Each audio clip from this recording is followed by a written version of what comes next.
You're listening to Makin Mighty, the Challenger Sessions. I'm Simon Greenwood-Haigh. I'm a fractional commercial lead for food and drink brands that think like challengers. Today's episode is a bit different and it's properly useful.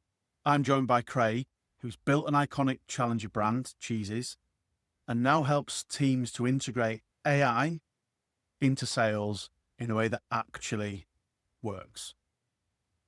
Because let's be honest, most AI sales chat either turns into spam or it's so complicated, nobody bloody uses it. In this episode, we're going to cut through that. We get into what AI is genuinely good for, where it goes wrong, and how challenger brands can use it to sell more without losing their human edge. Let's get into the episode. Craig, thanks for joining us, mate. Really appreciate your time. Really appreciate you coming on.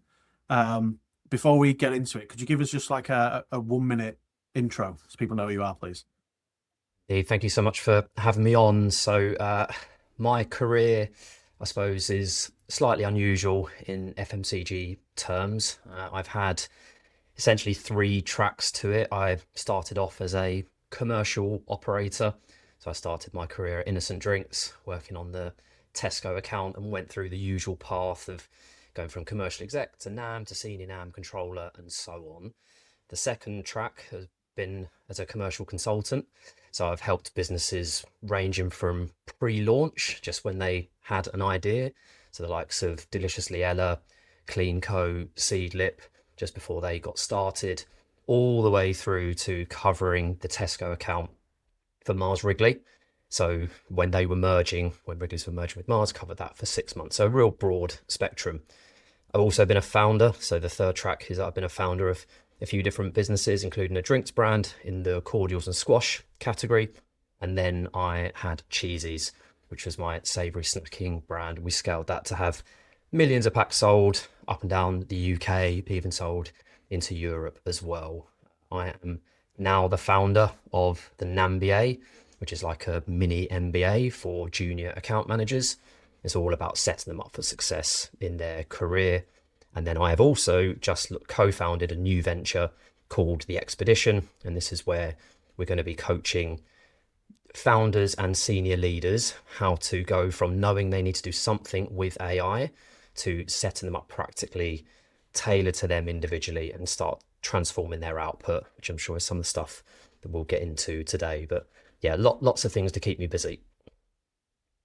Amazing. I mean, it must give you a very unique perspective, having done kind of big corp, having done the bootstrap challenger version, seeing all those struggles with founders, and then into what you're doing now. And obviously we've worked together on the NAMBA stuff. You've worked with some of the teams that I've worked with, and the impact is pretty phenomenal and pretty instant. So that experience and that unique perspective really carries through. So that's amazing. So yeah, thank you for coming on.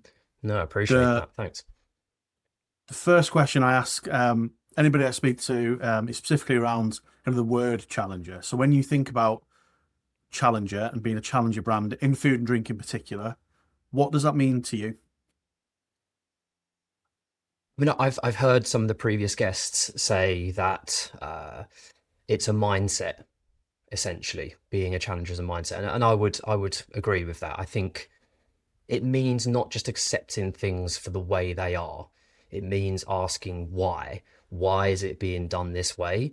And I think challengers have a level of curiosity and sort of willing to go on an adventure and discovery, not knowing. They're sort of happy walking down a path. They don't know where it's going to lead, yet they walk down it anyway.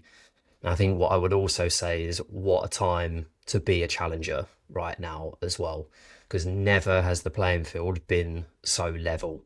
And I think for the self-starters, the people that have got agency, the people with the entrepreneurial spirit, I think this may well be the most exciting time in history. Because, as I said, with the work I've been doing in AI, I think this yeah, is really leveling the play field, and you're going to see some of these challenges taken on the big corporates, very small teams of 10, 20, 30 people taking on a business of 10,000.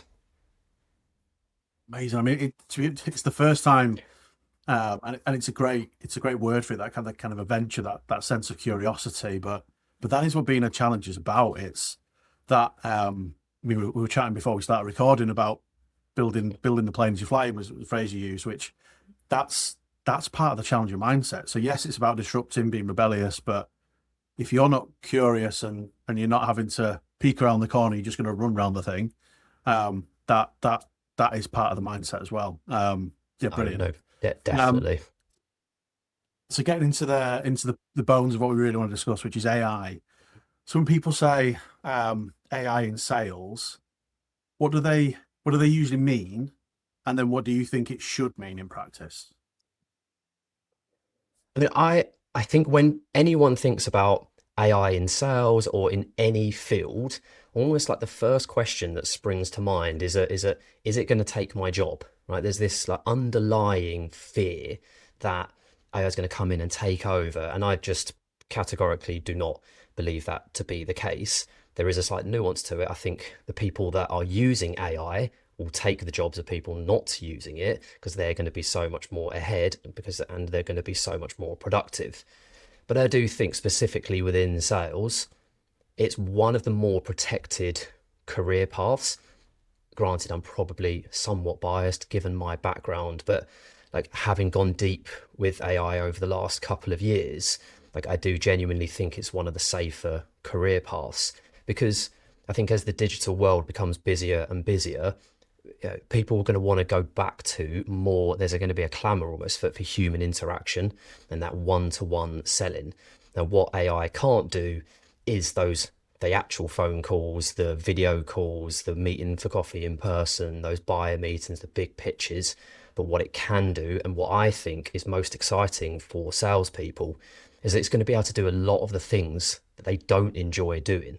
Like, I don't know about you, Si, but I don't know many people that work in sales that enjoy doing things like analysis, doing admin, all like the promo forms and all of that stuff, forecasting, prospecting, internal updates. These are the things that do not give most salespeople energy. And this is where I think, when done in the right way, AI can alleviate all of this. So that's workload and get salespeople doing what they do best, which is being out there selling.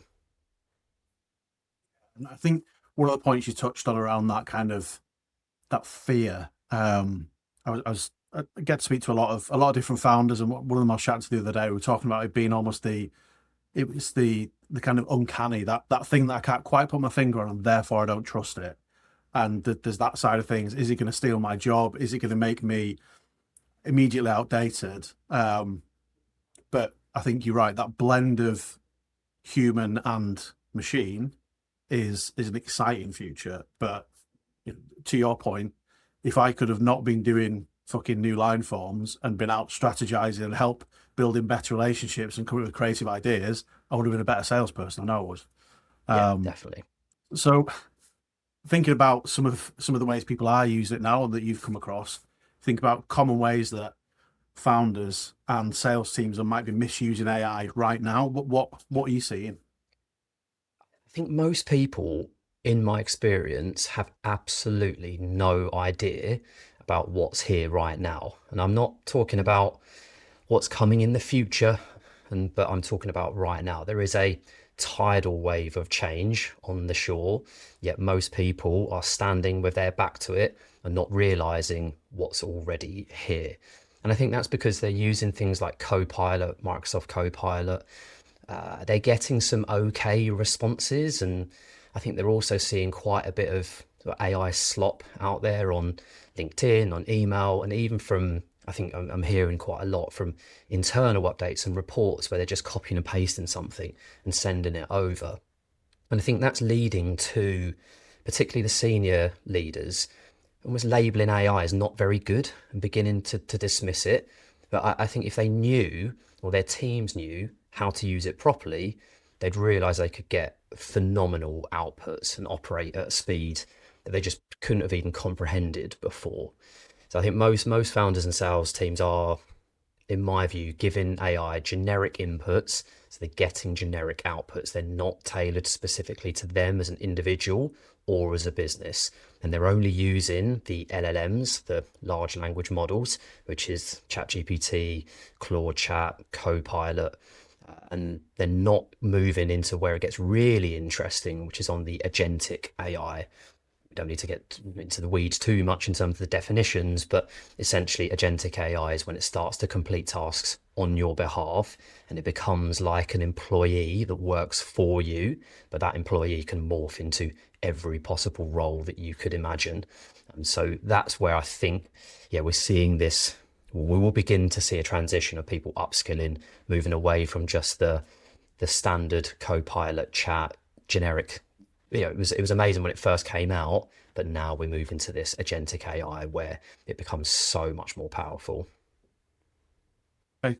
And in terms of, I think what I try and do with these podcasts is try and give some really practical advice to people that might be listening. So if we assume there's a challenger brand out there, tiny team, maybe just founder and one other hire, that don't have a fancy stack, what would you suggest as kind of a simple way to start using AI? Assume they've done nothing, but if they could start something this month that's genuinely going to help, what would you suggest? Yeah, I would start.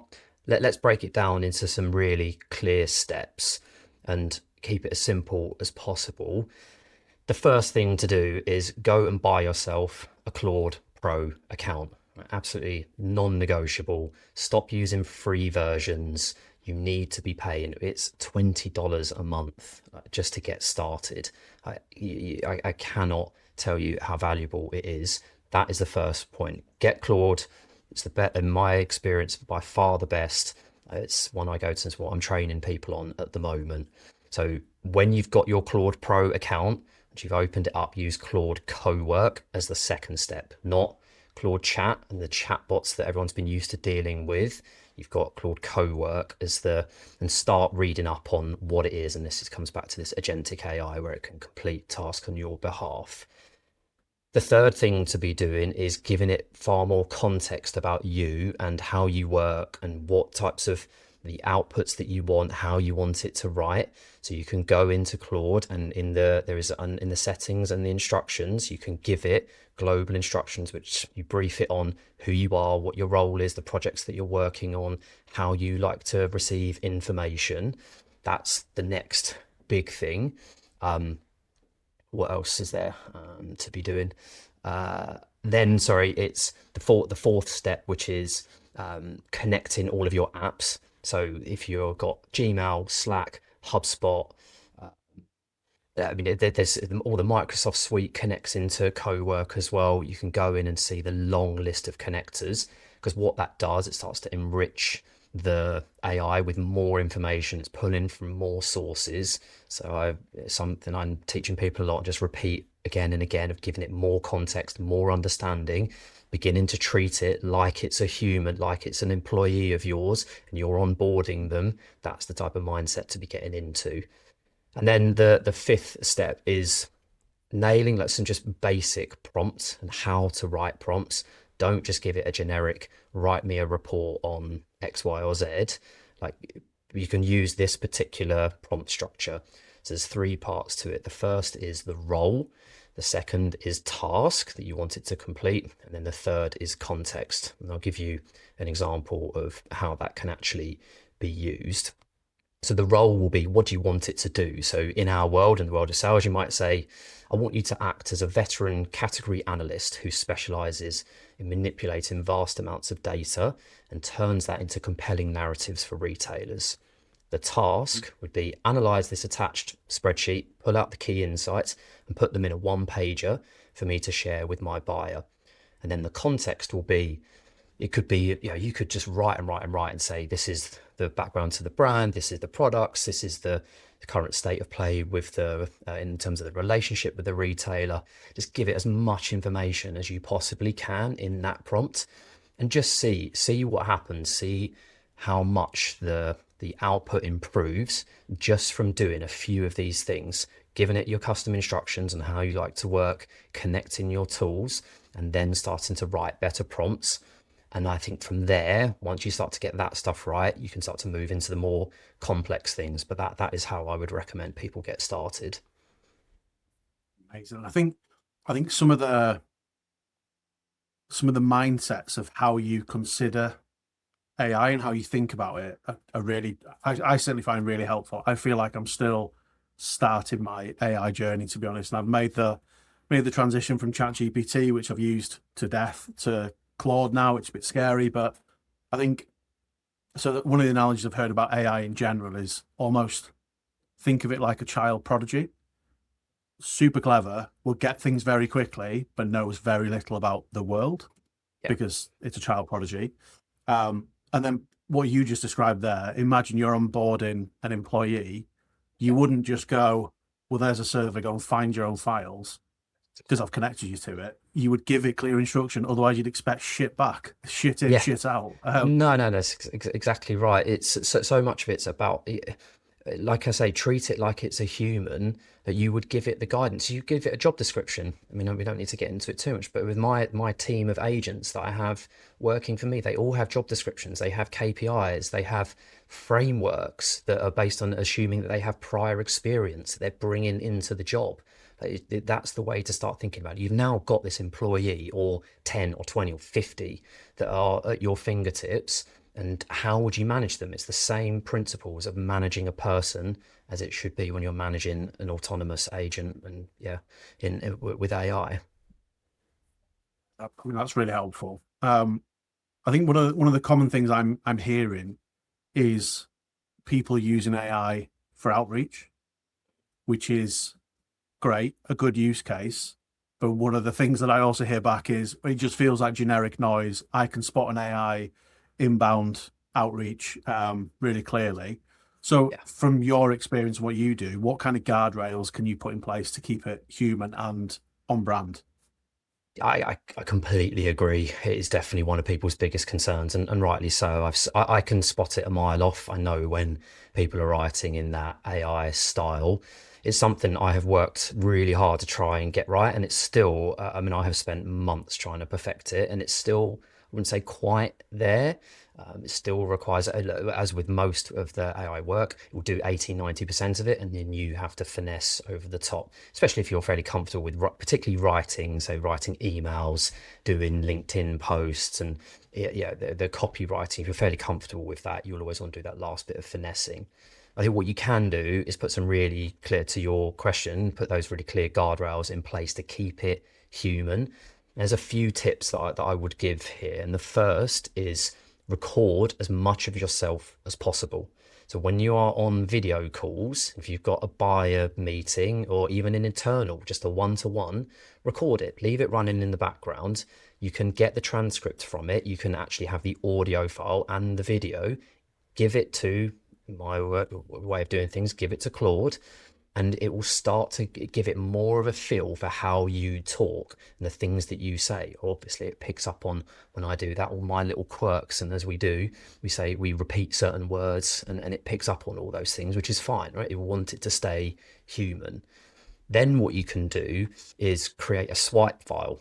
So if you think of, if you were bringing a copywriter to come and work for you, you would give them a swipe file of, this is our best bit of copy that we did in email, or these are my favorite LinkedIn posts. Even if it's not something that you have written yourself, it's your favorite your swipe file of your favorite writers and how they do it. You can provide that as well. So that gives it a framework to work within, to know, okay, roughly this is the style that I need to be writing towards.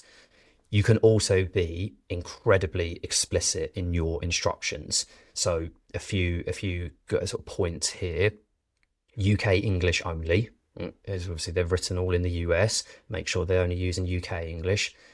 Say in your instructions, say no M dashes. We see that a lot. That's a very common one. No overuse of hyphenated compound words. So things like when you say day to day, then it's got the dashes in between. AI loves it for some reason. I'm not quite sure why it writes like that all the time, but you can tell it not to do that. And I think one final check that you can do whenever anything has been AI generated, any writing, just ask yourself, would I actually say this? Does this sound like me? And if I were challenged on it, would I know how to respond? because that's something that I've definitely picked up on, where people are doing that sort of generic copy and paste across, putting it into a presentation or writing it in a report. And you sort of probe and it's like, quite actually, you didn't actually write that because you don't know how to explain it properly. So a couple of sense checks there as well, just to make sure that everything has been written in your tone and in your voice. The checking and the would you and to be challenged on is a very interesting one, because I do see that a lot, and some of it smells right potentially. But it reminds me. So I think probably 3 years ago now that I interviewed somebody for a role when I was still in ABF, and the last task was a presentation about one of the brands I was looking after. So right, sell that to us. Tell us what you know about the brand and sell it back to us. And they'd done a really good presentation, presented it with lots of gusto.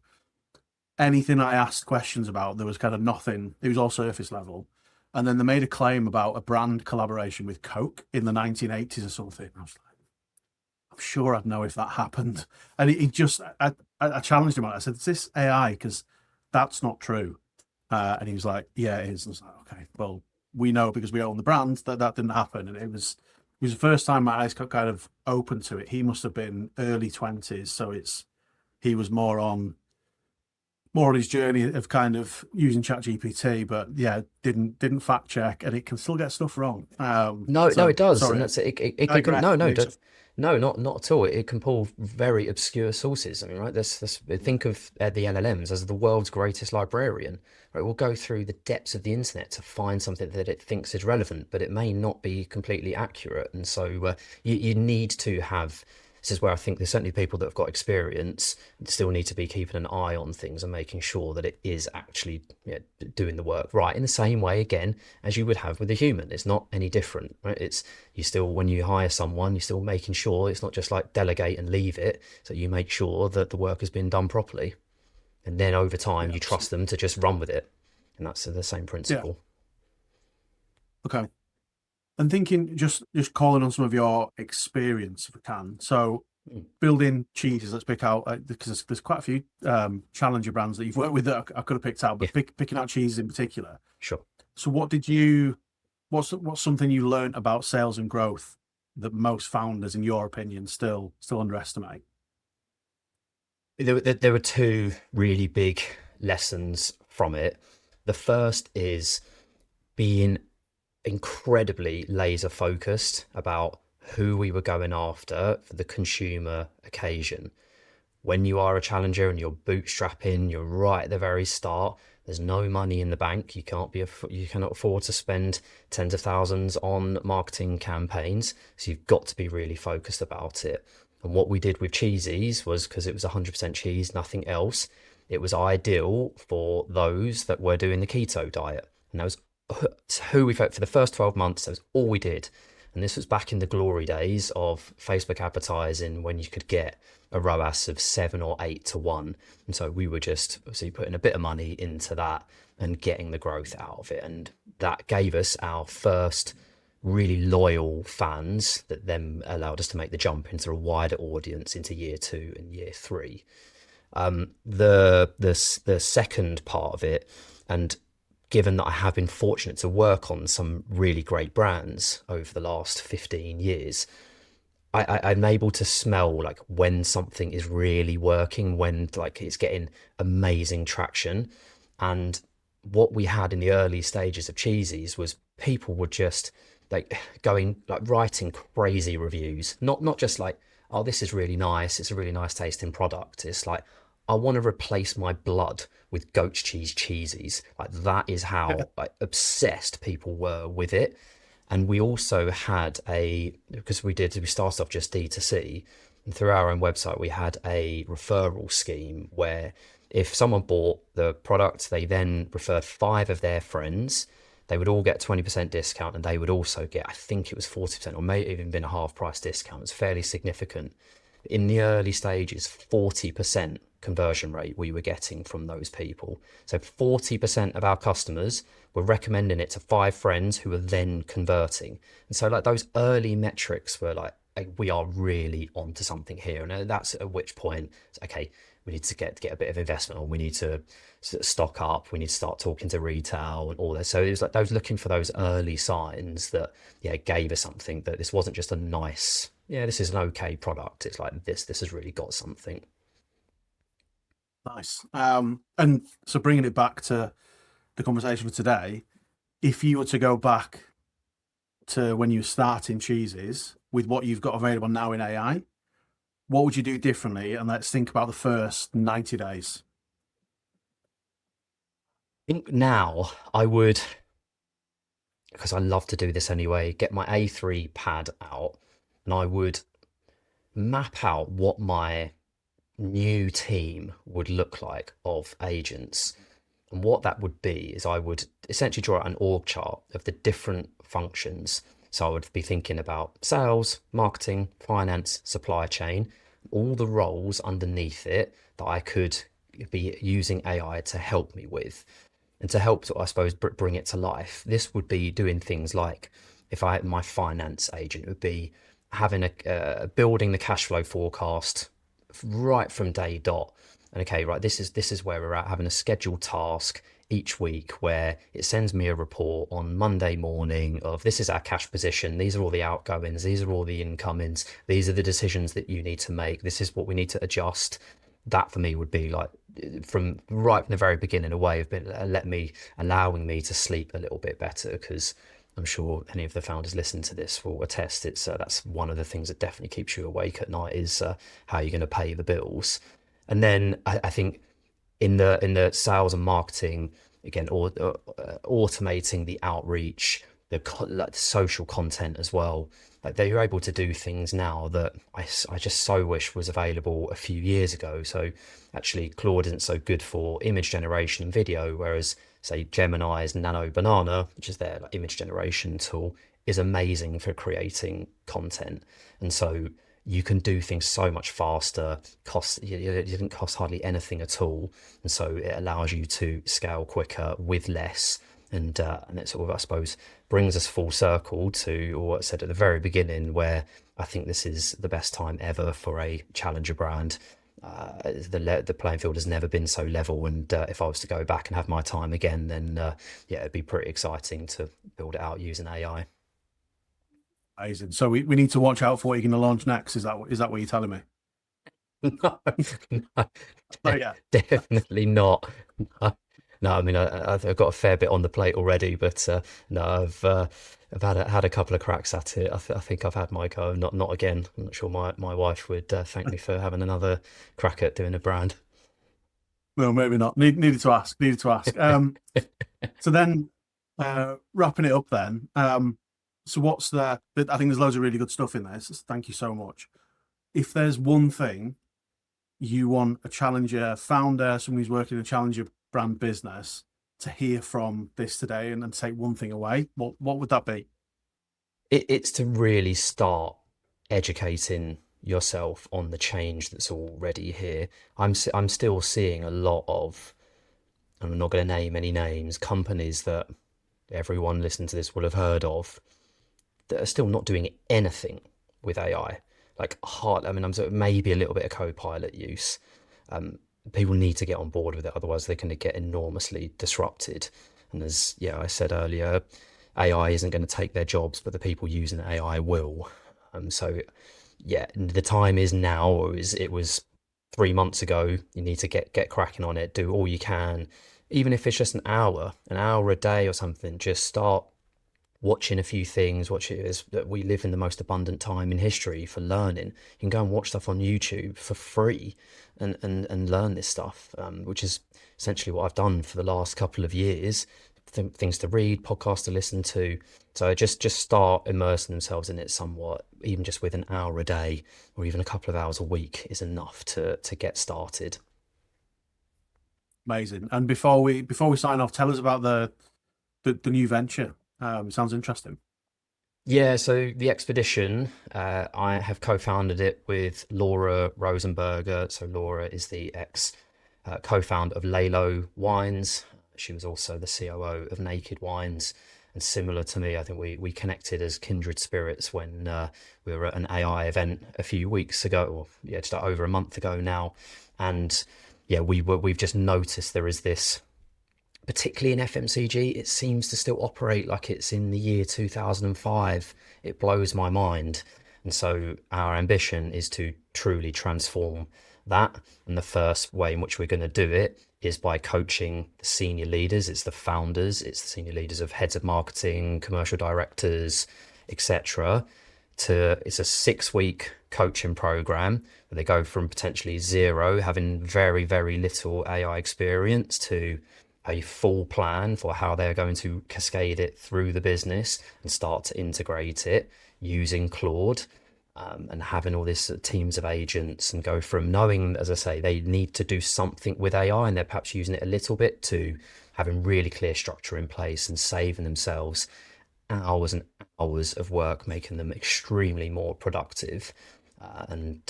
Yeah, that's going to be launching very, very soon. We've already started talking to people about it. I can't name any names yet, but we have already we're oversubscribed for our first cohort that we're going to be running come the end of April. So there'll be more to come on that very soon. Amazing, mate. It sounds brilliant. I'll watch out for that one. Mate, thank you so much. I think there's loads of things that I've learned, so I think a lot of people will take away from this. So thank you for your time, mate. Thanks for your insight. Yeah, really appreciate it, man. Absolute pleasure. Thanks so much for having me. I will always happily talk about AI. So yeah, if anyone ever wants to message me and have a chat about it, then I will always chew their ear off. Nice. Cheers, mate. Big thanks to Craig for coming on. There's loads there that I think people can actually apply to their business. So if you found this useful and you know someone running sales in a challenger brand, or a founder who's trying to sell more consistently without turning into a robot, please send the message on. Please send the episode on. For clips and extra bits, follow me on TikTok and Instagram at Makin Mighty. Frameworks and practical takeaways in your inbox. Join the mailing list at makinmighty.com. And if you've got a question you want covered in a future episode, or a guest you think I should get on, please email me at makinmighty@gmail.com. Thank you so much for listening, and we'll see you next time.